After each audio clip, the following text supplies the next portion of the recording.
Assalamualaikum warahmatullahi wabarakatuh.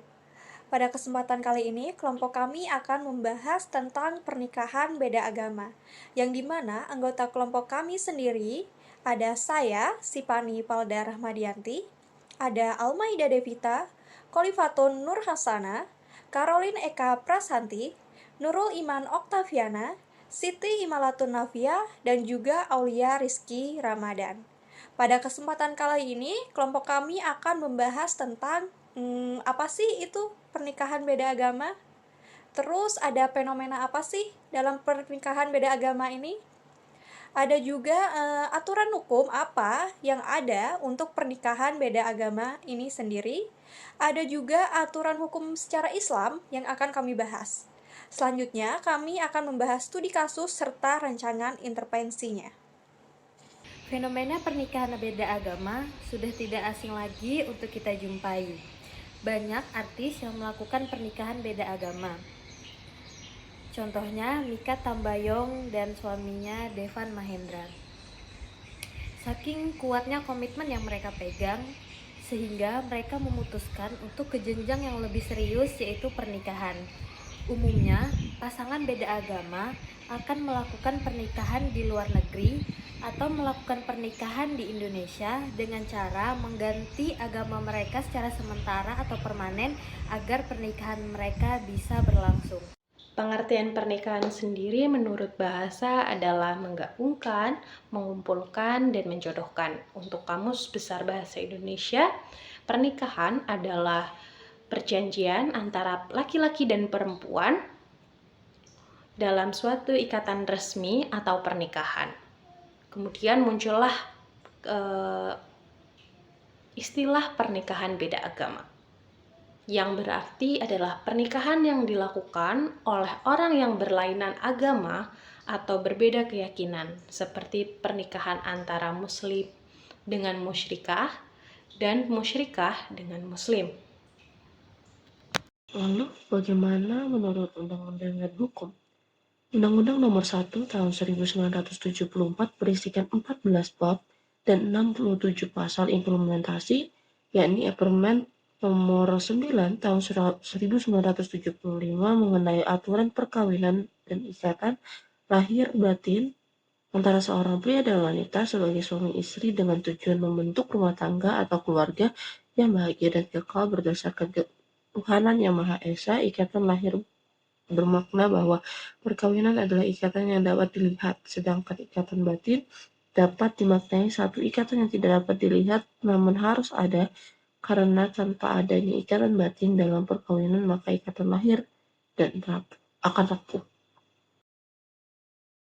Persoalan pernikahan beda agama bagi umat Islam di Indonesia didasarkan pada terjemahan ayat Al-Quran Surah Al-Baqarah ayat 221 yang menyatakan keharaman bagi umat Islam menikahi laki-laki musyrik dan perempuan musyrik. Berangkat dari pesan ayat ini, sebagian besar masyarakat muslim sepakat mengenai keharaman menikah beda agama. Hukum perkawinan beda agama telah menimbulkan persoalan antara masyarakat dan kontroversi di kalangan para ahli hukum Islam atau fuqaha. Pro kontra mengenai perkawinan beda agama itu tidak jarang diikuti dengan mengajukan sejumlah argumentasi dari masing-masing pihak, mulai dari argumentasi psikologis, hukum, hingga masuk pada masalah keyakinan terhadap tafsir agama. Baik, untuk pembahasan selanjutnya yaitu terkait masalah yang kami ambil, yaitu terdapat pasangan yang memiliki komitmen untuk melanjutkan hubungan mereka ke jenjang yang lebih serius. Namun, mereka merupakan pasangan yang berbeda agama.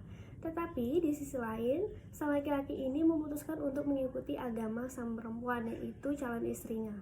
Namun, di pernikahan mereka, sang laki-laki tidak mengikuti ajaran agama yang sudah ia ikuti, di mana agama ini adalah agama asli dari istrinya, dan menimbulkan beberapa konflik. Salah satunya yaitu sang anak dari pasangan suami istri ini meminta ayahnya untuk kembali saja ke agama sebelumnya agar ayah memiliki hidup yang lebih baik dan mengikuti ajaran yang sesuai dengan hati nuraninya. Namun di sisi lain, terdapat saudara atau ponakan dari beliau untuk melarang hal tersebut. Hal inilah yang menjadi permasalahan di rumah tangga mereka sampai saat ini.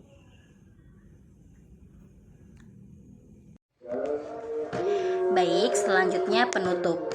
Perkawinan beda agama memang bukan merupakan hal yang baru bagi masyarakat Indonesia yang multikultural ini. Perkawinan tersebut telah terjadi di kalangan masyarakat di berbagai dimensi sosialnya. Namun demikian, tidak juga berarti bahwa persoalan perkawinan beda agama tidak dipermasalahkan. Bahkan, cenderung selalu menuai kontroversial di kalangan masyarakat. Kasus yang diambil dalam penelitian ini ialah pasangan suami istri yang melakukan pernikahan beda agama. Namun, saat pernikahan tersebut, suami memilih untuk mengikuti agama sang istri. Selama pernikahan terjadi, suami tidak pernah mengerjakan ajaran agama yang ia anut, menciptakan beberapa pendapat yang terjadi di antaranya. Keluarga ini salah satu contohnya ialah sang anak yang meminta ayahnya untuk kembali ke agama sebelumnya agar ayahnya tetap menjalankan ibadah dan hidup lebih baik. Namun, anak lainnya menentang hal tersebut. Keadaan ini semakin buruk dengan tak ada perubahan yang dilakukan oleh sang ayah. Sehingga dalam rancangan psikoedukasi ini kami membahas tentang fenomena pernikahan beda agama di Indonesia.